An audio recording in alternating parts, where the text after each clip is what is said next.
Fala, leitores da Bíblia, como é que vocês estão? Vamos à nossa leitura de hoje. A gente vai ler Josué 15 e 16, o Salmo 102 e vamos ler Atos 13.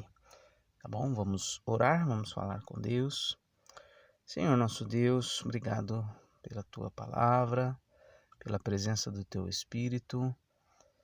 Obrigado, Deus, porque temos a tua luz, a tua direção para a nossa vida, pelas informações tão preciosas que a tua palavra nos dá sobre como o Senhor interviu na história, atuou na formação do povo de Israel, detalhes que nos ajudam, ó Deus, a compreender toda a tua revelação. E pedimos, Senhor, que a cada dia o Senhor nos esclareça mais e mais, nos ajude a obter o maior proveito possível, Senhor. Oramos e pedimos em nome de Jesus. Amém. Bem, nós lemos o capítulo 14, que já foi descrito aí o território que ficou ao leste do Rio Jordão, com as tribos a meia tribo de Manassés, a tribo de Gade, a tribo dos Rubenitas.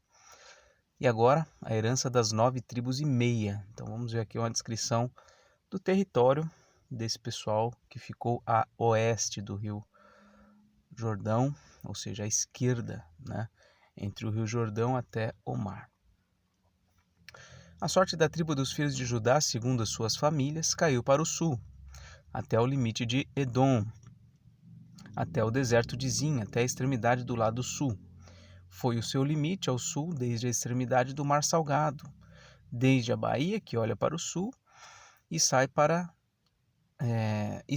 o sul até a subida de Acrabim, passa a Zin, sobe do sul a Cádiz Barneia, passa por Esrom, sobe a Adar e rodeia Carca, passa por Asmon e sai ao ribeiro do Egito. As saídas deste limite vão até o mar, este será o vosso limite do lado sul.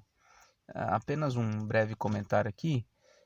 A gente, ao ler essas descrições geográficas, é muito difícil a gente conseguir visualizar. Não dá para visualizar porque nós não somos conhecedores do território ali israelita, né? Então, utilizar o mapa como recurso é interessante, né? A gente perceber onde estavam essas localidades, algumas dá para saber, outras não dá para saber. É um texto muitíssimo antigo, né? Mas o que é interessante a gente notar é justamente a preocupação de Deus em delinear exatamente qual deveria ser o território do seu povo. Por quê? Porque Deus estava expulsando nações dali. Eram povos que ele quis pesar a mão sobre eles. Então, eles não poderiam ter ali uma expansão maior para além do território em que que Deus tinha permitido para eles. Eles não poderiam avançar para além disso, né? Então, Deus tem esse cuidado de delinear claramente o território em que seu povo vai estar. Uma lição prática, talvez, para a nossa vida é muito simples, né? Até é que Deus é quem tem o controle, né? Daquilo do território que nos pertence, das coisas que nós temos, até onde nós podemos ir. Tudo isso está nas mãos de Deus. Deus não, não, não permite que a gente avance para além dos nossos limites, né? Tanto geográficos como econômicos. Deus tem realmente o controle exato de tudo isso e Ele nos orienta até onde nós podemos ir. Versículo 5. O limite, porém, para o oriente será o Mar Salgado, até a foz do Jordão, e o limite para o norte será da Baía do Mar, começando com a embocadura do Jordão. Limite que sobe até Bet-Ogla e passa do norte a Bet-Arabá, subindo até a pedra de Boã, filho de Ruben, subindo ainda este limite a Debir, desde o vale de Acor, olhando para o norte, rumo a Gilgal, a qual está a subida de Adumim, que está para o sul do ribeiro. Daí, o limite passa até as águas de Ensemes, e as suas saídas estarão do lado de Enrogel. Deste ponto sobe pelo vale do filho de Imom, do lado dos Jebuseus do sul, isto é, Jerusalém. Então está aí a menção de Jerusalém. E sobe este limite até o cimo do monte que está diante do vale de Inom, para o ocidente, que está no fim do vale dos Refaíns, do lado norte. Então, vai o limite desde o cimo do monte até a fonte das águas de Neftoa e sai até as cidades do monte Efron. Vai mais este limite até Baalá, isto é, Kiriat Jearim. Então dá volta ao limite desde Baalá para o ocidente até o monte Seir. Passa ao lado do monte de Jearim, do lado norte, isto é, Quesalom, e descendo a Bet-Semes, passa por Tímna. Segue mais ainda o limite ao lado de Ecrom para o norte, e indo a Siqueron, passa o monte de Baalá, saindo em Jabneel, para terminar no mar. O limite, porém, do lado ocidental é o Mar Grande e as suas imediações. São estes os limites dos filhos de Judá ao redor, segundo as suas famílias. É uma descrição até cansativa, né? Mas importante para a história do povo de Deus saber delinear ali todo o território inicial de Judá. A Caleb, filho de Jefoné, porém, deu Josué uma parte no meio dos filhos de Judá, segundo lhe ordenara o Senhor, a saber, Kiriat-Arba, isto é, Hebrom. Este Arba era o pai de Anak. Dali expulsou Caleb os 3 filhos de Anak, Sesai, Aimã e Talmai, gerados de Anak. Subiu aos habitantes de Debir, cujo nome dantes era Kiriat-Sefer. Disse Caleb: a quem derrotar Kiriat-Sefer e a tomar, darei minha filha Axa por mulher. Olha aí a promessa do Caleb. Quem conseguir derrotar o valentão lá, eu vou dar a minha filha como esposa. Tomou-a, pois, Otiniel, filho de Kenaz, irmão de Caleb. Este lhe deu a filha Axa por mulher. Esta, quando se foi a Otiniel, insistiu com ele para que pedisse um campo ao pai dela. E ela apeou do jumento. Então Caleb lhe perguntou: que desejas? Respondeu ela: dá-me um presente. Deste-me terra seca, dá-me também fontes de água. Então lhe deu as fontes superiores e as fontes inferiores. As cidades de Judá. Esta é a herança da tribo dos filhos de Judá, segundo as suas famílias. São, pois, as cidades no extremo sul da tribo dos filhos de Judá, rumo do território de Edom: Cabzeel, Éder, Jagur, Quiná, Timona, Dimona, Adada, Quedes, Azor, Itinã, Zif, Telém, Baalote, Azor, Adata, Quiriote, Esrom, que é Azor, Amã, Sema, Molada, Azargada, Esmom, Bet-Palete, Azar, Sual, Berseba, Biziotiá, Baalá, Iim, Ezem, Eutolade, Quesil, Orma, Ziclag, Madmana, Sansana, Labaote, Silim, Aim, Rimon, ao todo 29 cidades com suas aldeias. Nas planícies, Estaol, Zorá, Asná, Zanoa, Enganim, Tapua, Enã, Jarmute, Adulão, Socó, Azeca, Saaraim, Aditaim, Gedera e Gederotaim, ao todo 14 cidades com suas aldeias. Zenã, Adasa, Migdael, Gade, Dileão, Mispa, Joctiel, Laquis, Boscate, Eglon, Cabom, Laamás, Quitlis, Gederote, Bet-Dagon, Naamá, Maquedá, ao todo 16 cidades com suas aldeias. Líbina, Éter, Azã, Ifta, Asná, Nezibe, Keila, Aquisibe e Maressa, ao todo 9 cidades com suas aldeias. Ecrom com suas vilas e aldeias, desde Ecrom até ao mar, todas as que estão do lado de Asdod com suas aldeias. Asdod, suas vilas e aldeias. Gaza, suas vilas e aldeias, até ao rio do Egito e o mar grande com as suas imediações. Na região montanhosa, Samir, Jatir, Socó, Daná, Kiriat-Sana, que é Debir, Anabe, Estemoa, Anim, Gozen, Olom e Gilo. Ao todo, 11 cidades com suas aldeias. Arabe, Dumá, Ezã, Janim, Bet-Tapua, Afeca, Unta, Kiriat-Arba, que é Hebron, e Zior. Ao todo, 9 cidades com suas aldeias. Maom, Carmelo, Zif, Jutá, Jezreel, Joquedeão, Zanoa, Caim, Gibeá e Timna, ao todo 10 cidades com suas aldeias. Alu, Bet-Zur, Gedor, Maarat, Bet-Anote e Eutecom, ao todo 6 cidades com suas aldeias. Kiriat Baal, que é Kiriat Jearim, e Rabá, ao todo 2 cidades com suas aldeias. No deserto, Bet-Arabá, Midim, Secaca, Nibzan, Cidade do Sal e Engede, ao todo 6 cidades com suas aldeias. Não puderam, porém, os filhos de Judá expulsar os jebuseus que habitavam em Jerusalém. Assim, habitam os jebuseus com os filhos de Judá em Jerusalém até o dia de hoje. Que dia de hoje é esse dia, né? O dia de hoje, provavelmente quem escreveu esse versículo 63, escreveu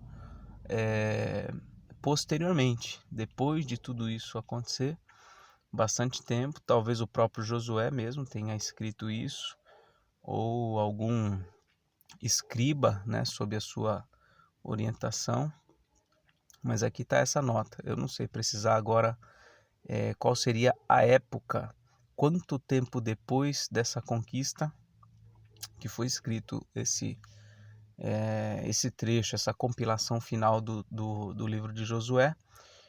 O ponto é que eles não puderam expulsar os jebuseus que habitavam em Jerusalém. Então essa mistura, infelizmente, ela aconteceu, né? Gente que era para ser destruída e não foi. E Deus permitiu que eles ficassem para provar o povo, né?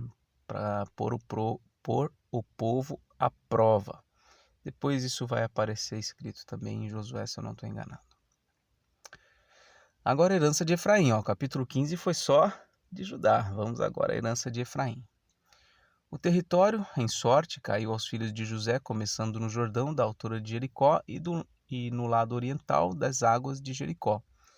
Vai ao deserto que sobe de Jericó pela região montanhosa até Betel.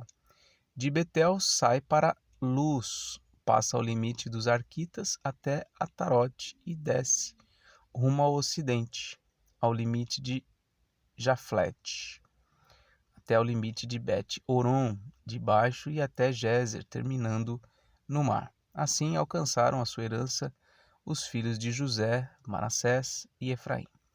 Foi o limite da herança dos filhos de Efraim segundo as suas famílias, no oriente, Atarote, Adar, até Bet-Oron, de cima, e vai o limite para o mar, com Micmetate ao norte, de onde torna para o oriente até Taanat-Siló, e passa por ela ao oriente de Janoa, desce desde Janoa até Atarote, e a Naarate toca em Jericó, terminando no Jordão. De Tapua vai o limite para o ocidente, ao ribeiro de Caná, terminando no mar. Esta é a herança da tribo dos filhos de Efraim, segundo as suas famílias, mais as cidades que se separaram para os filhos de Efraim, que estavam no meio da herança dos filhos de Manassés. Todas aquelas cidades com suas aldeias. Não expulsaram os cananeus que habitavam em Gezer. Assim habitam eles no meio dos efraimitas até ao dia de hoje, porém sujeitos a trabalhos forçados. Então aí, tinha cananeus aí no território de Efraim que não foram expulsos. E assim terminou. Olha, foi bem rápido, capítulo 17. Agora o Salmo 102.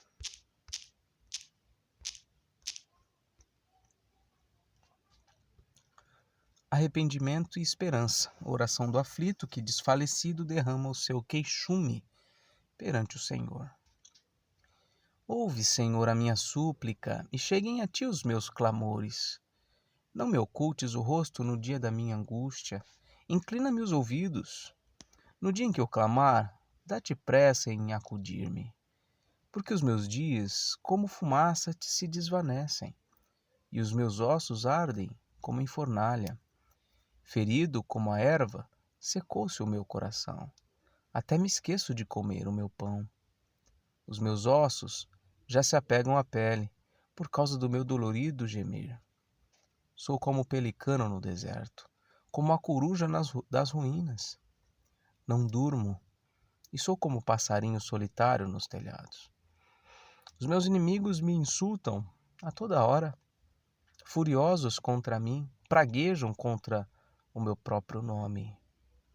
Por pão tenho comido cinza, e misturado com lágrimas a minha bebida. Por causa da tua indignação e da tua ira, porque me levaste e depois me abateste. Como a sombra que declina, assim os meus dias, e eu me vou secando como a relva. Tu, porém, Senhor, permaneces para sempre, e a memória do teu nome de geração em geração. Levantar-te-ás e terás piedade de Sião. É tempo de te compadeceres dela, e já é vinda a sua hora. Porque os teus servos amam até as pedras de Sião, e se condoem do seu pó. Todas as nações temerão o nome do Senhor, e todos os reis da terra a sua glória. Porque o Senhor edificou a Sião, apareceu na sua glória, atendeu à oração do desamparado e não lhe desdenhou as preces. Ficará isso registrado para a geração futura, e um povo que há de ser criado louvará o Senhor. Que o Senhor, do alto do seu santuário, desde os céus, baixou vistas à terra, para ouvir o gemido dos cativos e libertar os condenados à morte, a fim de que seja anunciado em Sião o nome do Senhor e o seu louvor em Jerusalém, quando se reunirem os povos e os reinos para servirem ao Senhor. Ele me abateu a força no caminho e me abreviou os dias. Dizia eu: Deus meu, não me leves na metade da minha vida. Tu, cujos anos se estendem por todas as gerações, em tempos remotos lançaste os fundamentos da terra, e os céus são obra das tuas mãos. Eles perecerão, mas tu permaneces. Todos eles envelhecerão como uma veste, como roupa os mudarás, e serão mudados. Tu, porém, és sempre o mesmo, e os teus anos jamais terão fim. Os filhos dos teus servos habitarão seguros, e diante de ti se estabelecerá a sua descendência. Mesmo no momento de profunda dor, de sofrimento, o salmista consegue olhar para Deus. Ele olha ao seu redor, ele olha para a terra, ele olha para o céu e fala: tudo muda. Mas o Senhor continua sendo o mesmo. E o Senhor olha para os seus filhos, baixa vistas à terra. E os filhos dos servos do Senhor estarão seguros, porque o Senhor cuida deles, mesmo no momento de profunda angústia e sofrimento. Que interessante. Nós precisamos ter essa percepção. Momentos de luta, de sofrimento que todos passamos eventualmente. Precisamos perceber quem é Deus e como Ele dá atenção aos seus filhos. Atos capítulo 13. Vamos ver agora a segunda parte da do livro de Atos, onde o ministério de Paulo se torna proeminente. Pedro será bem menos citado daqui para frente, e o nome de Paulo e a obra de Deus através da vida de Paulo começa cada vez mais se tornar principal no restante desse livro, porque Paulo se tornará o agente por meio do qual Deus levará o evangelho a muitas regiões ainda não alcançadas. Mas e os outros apóstolos? Bem, os outros apóstolos Deus também usou em outras regiões, de outras maneiras, enfim, e nós não temos registro disso. Mas Deus quis registrar essa história, especialmente o ministério de Paulo, como um modelo para a igreja, para o seu povo dali em diante. Quer dizer que a história dos outros foi inferior, o que os outros fizeram não foi tão relevante? Não é isso. Não é esse o ponto. O ponto é que Deus é soberano. O ponto é que Deus quis, ele selecionou parte do que ele fez para ser registrado nas Escrituras, né? Então é isso que nós temos diante de nós, a história de como as coisas se desenvolveram muito a partir do ministério de Paulo. E esse meu comentário ajuda a gente não só a entender o restante do livro de Atos, mas como a entender todo o Novo Testamento, porque a maior parte do Novo Testamento é composto por cartas de Paulo, né? Desde Romanos até Filemão, são todas cartas de Paulo. Havia na igreja de Antioquia, veja, a primeira igreja plantada fora de Jerusalém. Havia na igreja de Antioquia profetas e mestres. Quem são eles? Barnabé, Simeão, por sobrenome Níger, Lúcio de Cirene, Manaém, Colasso de Herodes, o tetrarca e Saulo. Lucas ele mostra aqui esses homens e nos dá pistas para a gente perceber a diferença que havia entre eles, né? Barnabé era aquele homem que a gente já sabe quem era. Simeão, Níger, portanto ele devia ser alguém africano, da Nigéria, alguém daquela região. Lúcio de Cirene, uma outra região, distante, divergente, diferente dos anteriores. Manaém, Colasso de Herodes, tinha alguma relação lá com Herodes, o tetrarca, quer dizer, alguém importante, certamente de influência. E Saulo. Quer dizer, Deus reuniu naquela igreja pessoas diferentes, pessoas de origem diferente, de cabeça diferente. Deus reuniu ali. E estes eram profetas e mestres. Versículo 2: E servindo eles ao Senhor e jejuando, no momento em que eles estavam adorando a Deus, estavam em jejum, disse o Espírito Santo: Separai-me agora, Barnabé e Saulo, para a obra que os tenho chamado. Então, de novo, jejuando e orando e impondo sobre eles as mãos, os despediram. Então nós temos aqui o contexto de um chamado missionário, um chamado para eles se deslocarem de uma igreja local e irem pregar o evangelho onde o Senhor iria levar eles. E essa igreja se torna então a plataforma a partir da qual eles são enviados para as nações. Antioquia é o modelo de igreja do Novo Testamento. Modelo de como uma igreja é implantada, de como uma igreja deve ter em vista as nações.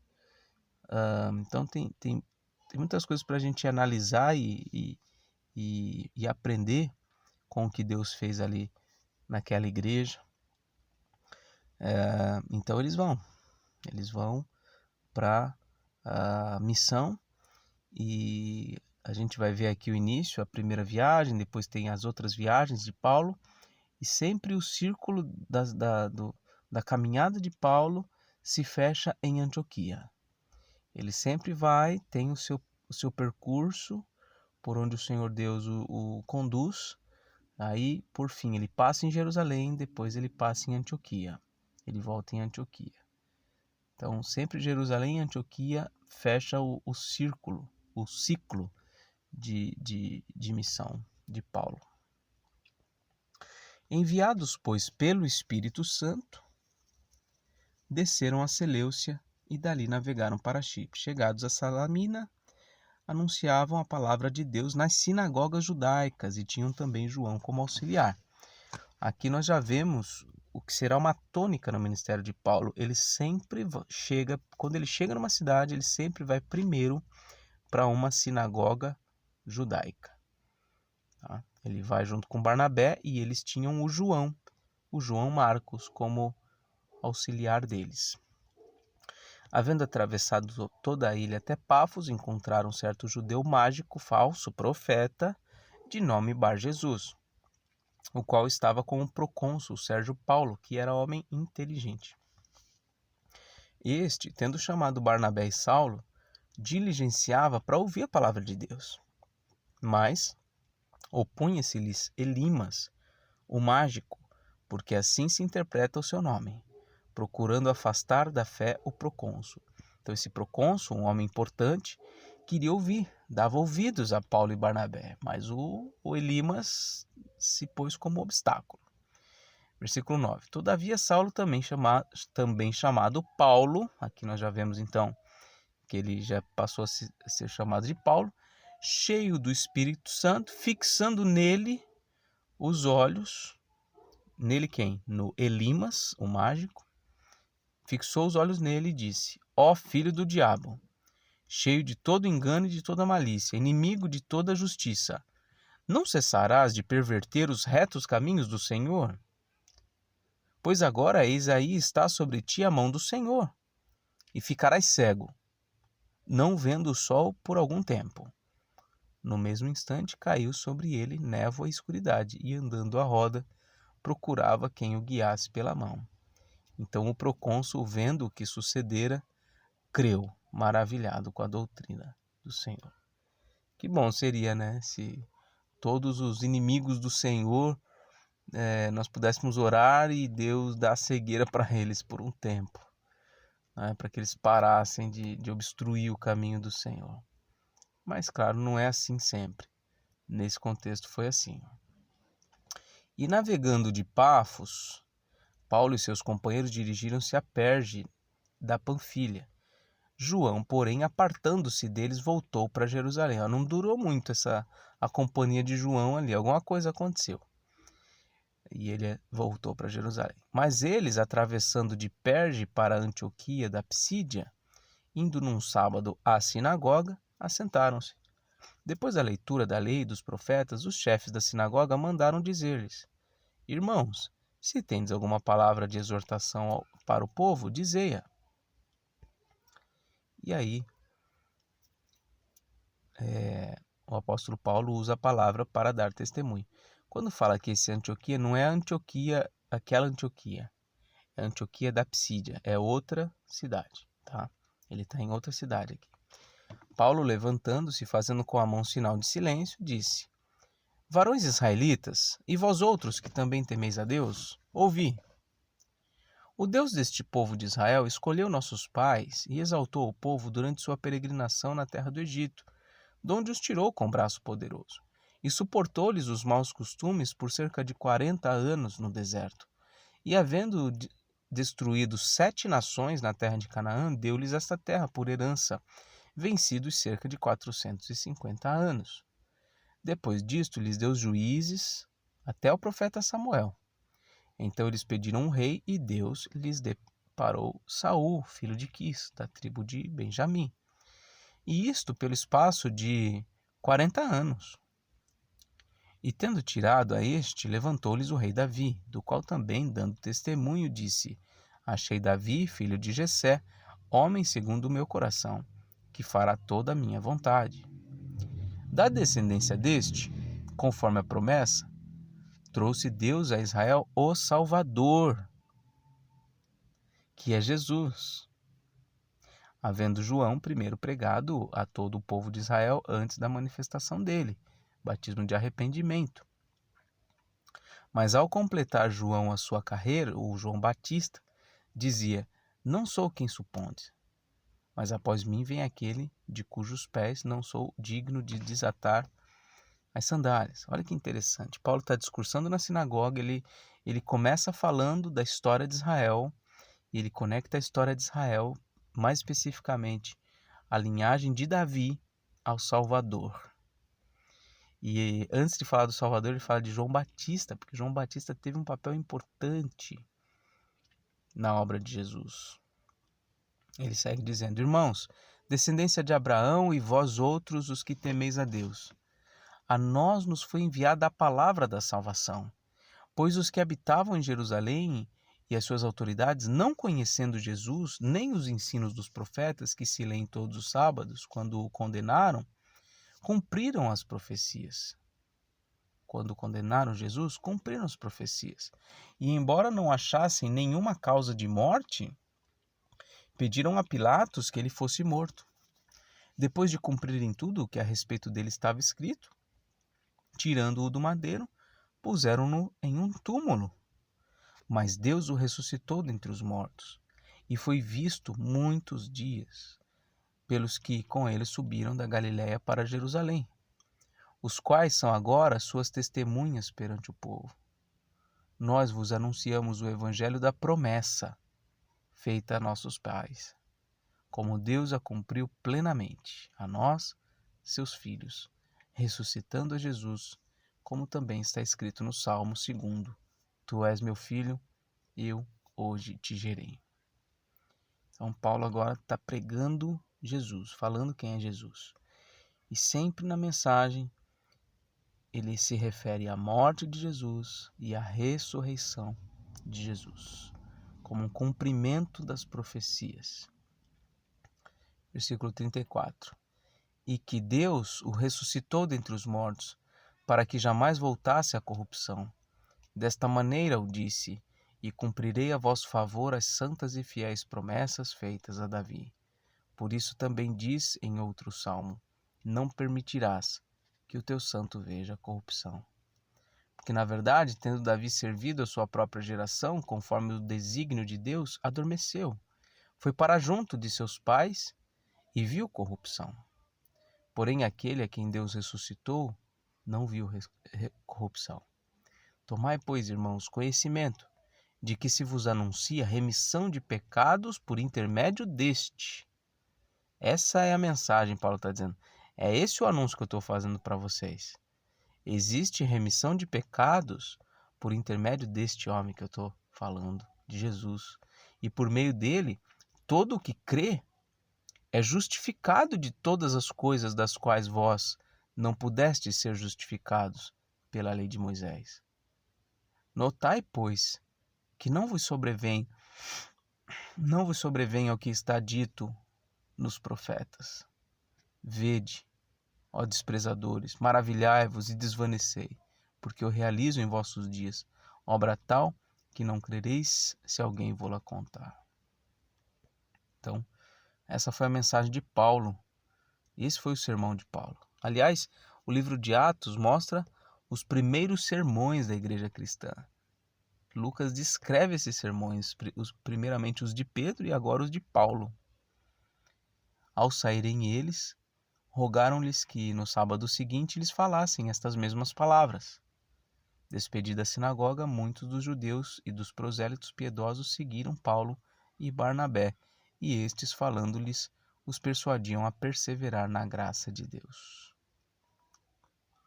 No sábado seguinte, afluiu quase toda a cidade para ouvir a palavra de Deus. Mas os judeus, vendo as multidões, tomaram-se de inveja e, blasfemando, contradiziam o que Paulo falava. Então Paulo e Barnabé, falando ousadamente, disseram: cumpria que a vós outros, em primeiro lugar, fosse pregada a palavra de Deus. A vós outros quem? Os judeus.